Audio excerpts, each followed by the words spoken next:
Hello, here with our very first stats lesson of the school year, which is sampling design. So statistics in general, the overall practice is really about data collection and then some degree of data analysis, whether that's simple data analysis with just looking for means and medians, or all the way down to what's called statistical inference, which is the idea of running statistical tests on the data. Um, but in order to do all this, you need to be able to collect data in a proper way, or to set up an experiment properly, which is the second half of this first unit. So let's look at the sampling side here first. As I mentioned, statistical inference is kind of the end game with this, which is just as you see here, a way to provide answers and really logical answers with some guarantee of success. In other words, we have collected data in a proper way. We've collected enough that data it's representative of the population we want it to resemble, or to represent, I should say. And we're going to use that and ultimately make a decision on that data that will not always be right, but we can set up in a way that will be right a high percentage of the time. The data collection that we discuss here will be more about um, the just the beginning process, and then in later units we'll get into that statistical inference piece more thoroughly. So our goals here, number one goal is to create a sample that is representative of the population, and to do so without having any bias or other variables that are influencing our results. And so this idea right here carries a lot of weight in our work, representative of the population. Um, and again, what that would mean is if we want something to represent Minnesota 15 to 18-year-olds, then we cannot just select a group of Minnetonka students to represent all Minnesota 15 to 18-year-olds. We need a cross section of 15 to 18-year-olds from all across Minnesota. And it can't just all be males, it can't all be females, it can't all be urban, it can't all be suburban, it can't all be rural. It really needs to be representative. In other words, a fair picking process, if you will, from all 15 to 18-year-olds in Minnesota. And that's why getting your population first is very important. You need to define who that is because that will then help you determine who gets to be a part of your sample or who has a chance to be a part of your sample. So when we look at this little cartoon here, what this is getting at is saying, okay, we've got 1,000 survey respondents, but the question is asked is it representative of our customer base? And it says, well, we sent it to 100,000 people of the survey, and 1% responded. Um, but the 100% who responded said they won't buy from us again. Well, the idea here is who they sent that to. Okay, so they sent it to people who canceled the service last week. So what they did is they did not get a representative group. They found the people who really didn't like their service, whatever that may have been, and asked them basically, "How'd you like our service? And will you stay with us?" And of course, none of them did. And so this is an issue where it's not representative of the sample. So actually, there's two real big issues here. One, it wasn't a representative group, but two, whenever you send a survey where it's volunteering to respond, the people who are going to volunteer to respond are not going to be the people with very moderate opinions. It's going to be the people with very strong opinions. So if you ask a question about, say, something like gun control, you are going to get very strong opinions, or abortion. A lot of these political hot button issues, if you will. You're not going to get a lot of the moderate opinions. You're going to get a lot of the extreme opinions on both sides, even things like year-round school and the like. So doing things the right way. What we need to have is what's called a probability sample. And a probability sample simply means everybody in your population has a non-zero chance of being selected. So what that means is if we're talking Minnesota 15 to 18-year-olds, if there is somebody in that group, if somebody is a Minnesota 15 to 18-year-old who has no chance of being selected, in other words, their name didn't get in the hat to be picked, that's not a probability sample, because in a probability sample, everybody has a chance to be selected, And that's what you want, okay? You want a probability sample. And the only way that you take people out of that group, if you don't want them to be selected, is you change your population. So maybe instead of Minnesota 15 to 18-year-olds, maybe you didn't want 15-year-olds all of a sudden. Well, then it's Minnesota 16 to 18-year-olds. Maybe you didn't want folks who come from households where the annual income is over $1 million. Well, then you have to take that out of your population and redefine your population. Okay, so um, that's why your population definition is so important, because everybody in that population needs a chance of being selected. So as I mentioned previously, number one, determine your population. Um, Number two, you have to give a method that everybody has a chance to be selected, and we'll dig into this names in a hat idea here later in a slide or two here. And then you need a method that makes it truly random to select those to be in your sample. So the top two sampling techniques. Number one is what's called a simple random sample. This is by far the one we will utilize the most this school year. It gets referenced on a number of AP exams historically. And what we need to be able to do is to really define how we would select a random sample. And the mindset you need to take with this, and this is very important, is the mindset is that you have to act like the person you are defining this to has no idea how to do this. Okay. So if it were to ask you, for instance, from our high school, how would you select a random sample? What you would need to do is you would start off by labeling your population. Okay, so if it's Minnetonka High School, when we label our population, we would say, okay, we need to get pieces of paper that are all of equal size, and we need to put everybody's full name on each piece of paper one by one, or we need to put everybody's ID number on each piece of paper one by one, or we need to have a list that numbers every one of our students from 1 to 3,100, and we need to uh, give each person a unique number and put those numbers into this hat or bucket or whatever it happens to be. But by labeling, it means that you have a way of defining each one. Okay. Um, and most often that would be like names in a hat or numbers or things like that. So labeling is first. Okay. So then number two is the selection process. Okay. And the selection process, as we go back to the idea of names in a hat, what the selection process would look like is you would say, I'm going to put everybody's full name on an equal size slip of paper. I'm going to put all of those equal size slips of paper into a hat. I'm going to mix it. Okay, so even the idea of mixing it is something that's required to be mentioned. So I'm going to mix it, and then I'm going to pick one at a time until I have 50 students for my sample. Okay, and once you have your sample, the question is, what will they do? Okay, so when you get your sample, will they answer a question? Will they try a food? Will they get a piece of banana bread? What will it be? Um, so how are you going to label them? How are you going to select them? And then what will they do? And this is the process. So this is multiple sentences in an answer. And this is really a chance where if you were asked this on the AP exam, you want to just nail this one because you can provide the detail. There's a process to it. It's not necessarily a complicated process, but it's a process where if you leave out a step, that's the difference between full credit and partial credit. Um, so labeling, how are you going to label? How are you going to select them? Mixing them in a hat or giving them numbers or whatever it may be. I'll talk about the number piece, and then what will they do? Notice that everybody has a chance to be selected here, and everybody has a chance to be with everyone. Okay, so there's millions of different samples of 50 students from our high school, because you could take one group of 49 and have the 50th person be each one of the rest of the students in our whole school, and then take a different group of 49 and so on. The second sampling technique that's pretty common is called stratified random sampling.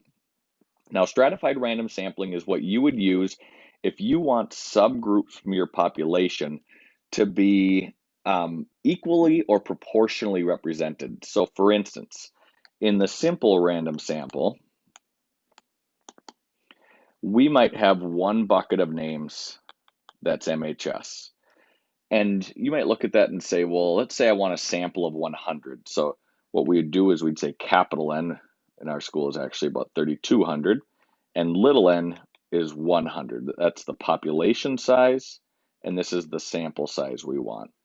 So in a simple random sample, you would just pull out 100.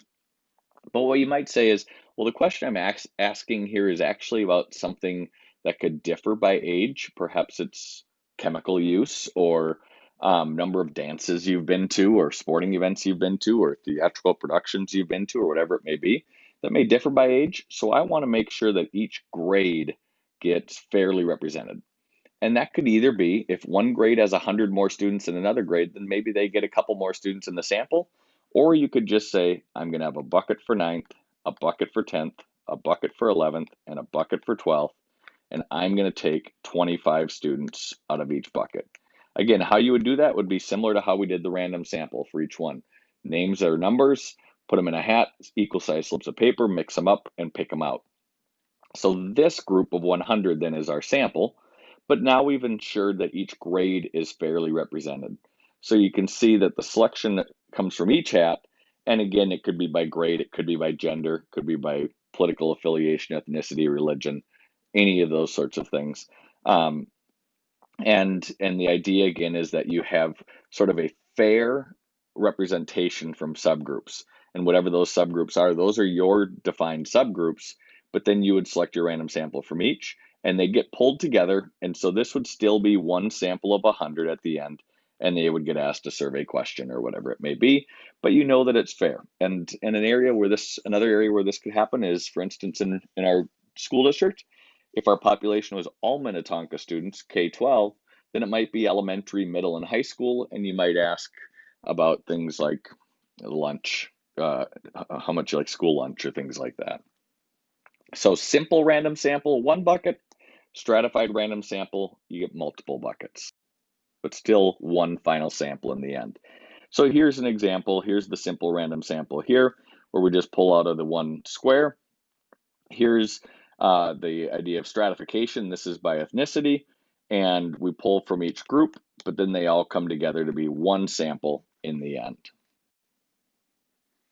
Some lesser used methods here. Cluster sample design is the idea of the population is divided into groups again, similar to stratification, but rather than picking individuals out of each bucket, you're actually just picking the whole group. So for instance, if Apple wants to test some of their iPhones, they may just select random boxes of phones. Maybe there's 25 phones in a box, and they just select the whole box and test that whole box of iPhones rather than selecting one iPhone at a time. So this does get a big sample size very quickly, but the precision is lost. And so one in our school that might happen here is a cluster random sample might be picking random classes. Okay, so you take first period and you put all of the different classes that are occurring in our high school during first period, and you just randomly pick out 10 classes. And now all of a sudden, if each class has 30 students, you have 300 students in a sample. The problem, of course, is that you lose some of that uniqueness because those classes have some homogeneity to them, some homogeneous sort of characteristics, whether it's by age, you pick one class and it's all seniors or all ninth graders or whatever it happens to be, or it's all AP or IB or whatever it is. So it's not a great design, but it does allow you to get a big sample quickly. The last one here is multi-stage, and multi-stage is about really kind of zooming in on Google Earth. You pick a random country, and then you pick a random state, and then you pick a random county, and then a random city, and then a random street, and then a random house. You can see this would be quite the process. So the quick intro on the random selection, we've talked about the names or numbers out of a hat. You could use a random integer function on your calculator. So your calculator does have a function under stats probability that looks like this, random int. And in our school, there's roughly 3,200 students, so you would do 1 to 3,200, so that would be your lower and upper. And then you just hit enter. And as long as you've numbered the students already, if whatever number you get, so let's say you get number 350, that would be the 350th person on your list, whether it's by alphabet or whatever it happens to be. Um, so there is that. This is not utilized often, but that's another way to get them. One final way is what's called a random digits chart. So this is truly just a chart, and there's in the textbook there's a full page of just numbers like this. These are just random numbers. The issue with this one is everyone needs to be the same number of digits. So if we have 100 individuals, if that's our population size, we can't use 1 to 100 because 1, or in this case 2, is selected, not 24, because we just see the 2 right away. So what we do in this case is it would be like 0, 0 to 99. Okay, and then with the first one would be 24, next one would be 30, next one would be 28. Those spaces are just to help your eyes. Next would be 97. The other thing with this is, with this and with the random int, you do need to note that if you get repeats, that you'll just throw them out. Okay, you don't select a person twice for your sample or an item twice for your sample. So the repeats don't count. So you would just go with the idea of saying, if I get a repeat, I'm going to skip over it, or I'd say I need one or a sample of 25 unique individuals. In which case, I'm saying there that repeats aren't going to be factored in. So that they need to be unique. So this is random digits. Again, the toughest thing with random digits is you need to have it be the same number of digits. So if it's 10 or less, you can just use 0 to 9. Any number of digits in there up to the 10. If it's 100, you can use 0, 0 to 99, or if it's 50, use 0, 0 to 49, or 0, 1 to 50, or whatever. If it's 1,000, then you need 3 digits, and so on. Disclaimer here, there's always bound to be what's called sampling error. In other words, all of this is we are going to use a sample to try and say something about a population, just like a political poll does. They never get every single voter in a poll before the actual election. And that's why there's always this little MOE at the bottom of the TV screen, because it's talking about margin of error. Margin of error is sampling error. Okay, and what that is just, it's never going to be perfect. Okay, if we want to ask 100 students in our school, even if we stratify, okay, versus the simple random sample, if we want to ask 100 students how much banana bread they've eaten, we're going to get very close on the average number of pieces. Okay, but we also know that that might not be perfect. Okay, so we'll talk about things that we'll talk about that margin of error factor later on and how we get that. So we aren't going for perfection. We're going for a very educated estimate of what the actual population number is. And that doesn't matter if that population is 100 people, 1,000 people, 1,000,000 people. A pretty small sample, relatively small sample, does the trick. In fact, there's a marketing company that comes and talks to our students periodically, and they say that 384 people represents over 1,000,000 for them. In other words, if they're testing out a new product for a company, a new flavor of icy, then they will ask 384 randomly selected people how they like this new flavor of icy, and that will represent the 1,000,000 people who eat ices or who drink ices.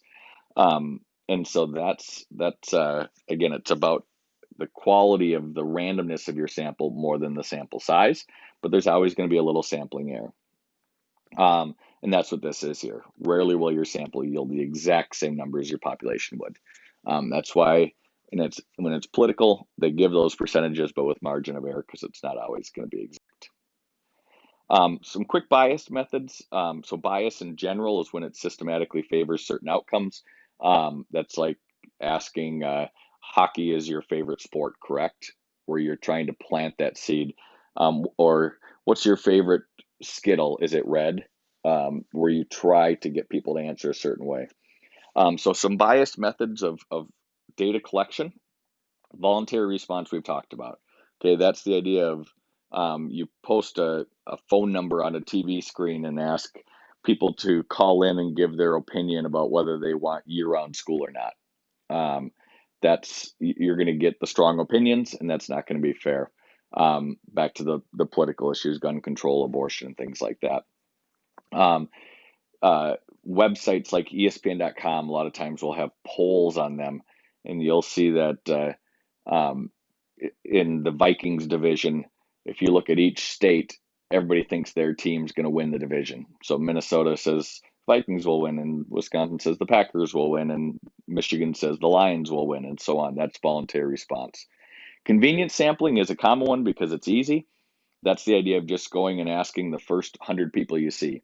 So again, if we wanted it to be Minnesota 15 to 18-year-olds and we just went and asked 100 students in Minnetonka High School, that's not going to be representative of everybody, especially if it's how much time have you spent something that might be rural on a farm or um, in a rural area or whatever it happens to be.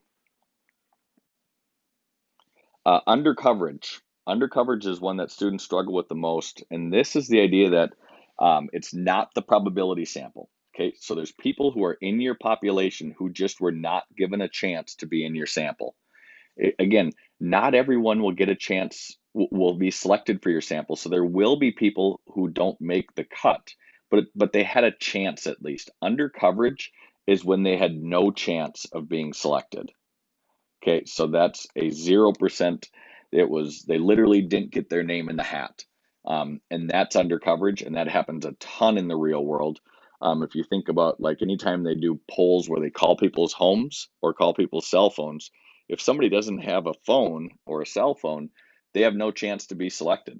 And so that would be under coverage because that's a segment of the population, in this case, a lot of times lower income, who had no chance of being in the sample, but were in theory in the population.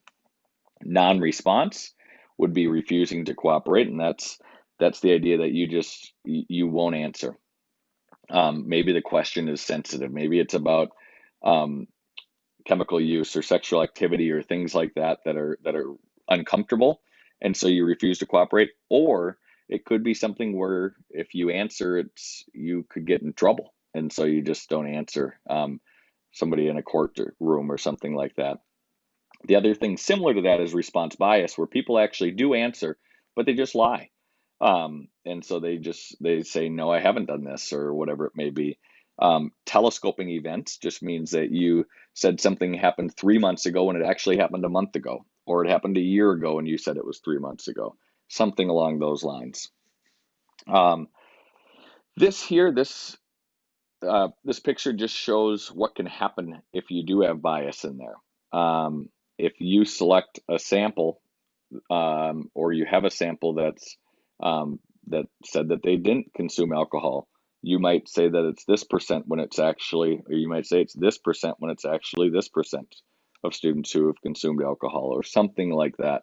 Or if you don't ask about the incomes of certain folks in different parts of the state, you might find that the sample mean for income, if you look at just Minnetonka students, is up here when the actual sample mean for families across the state is right here. Um, so that would be that distinction of bias creates a difference between your sample mean and the true mean. Um, just a couple quick final things here. AP exam tip, this is the number one. Like I mentioned earlier, be completely clear on how you'll generate a sample. How are you going to label? Pieces of paper, equal size slips of paper. You'll put them in a hat, you'll mix them up then, and then that's the selection process where you pick one at a time.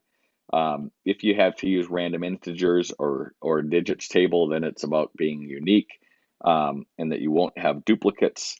Um, and the AP exam reader should be able to do everything that you want him or her to do just by reading your answer without having to inject any of their own knowledge. Okay, they shouldn't have to fill in the gaps of saying, oh, well, I know that I would just pick them now. That should be something you write. This is from a business course. Um, this idea right here, or these ideas are all things that get mentioned in a business research methods course here. About avoiding systematic bias. Sample design must be such that it results in small sampling error. Again, there might be some, but you want to minimize it by avoiding bias. It's truly representative, and so on. And then here's just a link to some the business connection to all this with market research. We won't go into that right now, I'll leave it at that. Hope this was helpful for sampling design. As always, if this leads to any questions, please just let me know. Thank you.